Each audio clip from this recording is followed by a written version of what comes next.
তোমাৰ মৌনতাক দেখি, তোমাৰ ভগা চাইকেল দেখি, তোমাৰ ফটা চোলা দেখি আনে ঠাট্টা কৰিব পাৰে, হাঁহিব পাৰে। হাঁহিব দিয়া, এইবোৰক লৈ তুমি কুণ্ঠাবোধ নকৰিবা।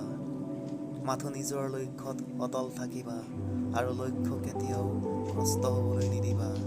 মনত মনোবল, সাহস আৰু উদ্যম লৈ আগুৱাই যাবা লক্ষ্যৰ পথত উপনীত হ'বলৈ।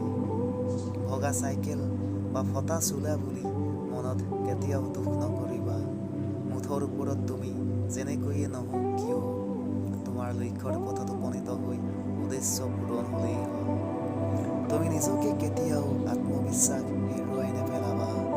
দৃঢ় বিশ্বাসেৰে শতকোটি প্ৰচেষ্টাৰে আগুৱাই যাবা সফলতাৰে লক্ষ্যৰ পথত উপনীত হোৱাৰ দিশেৰে। ধৈৰ্য আৰু সাহসেৰে অপেক্ষা কৰি ৰ'বা সফলতা পোৱাৰ সময়খিনিলৈ, আৰু অপেক্ষা কৰি ৰ'বা এই দিনটোলৈ যিটো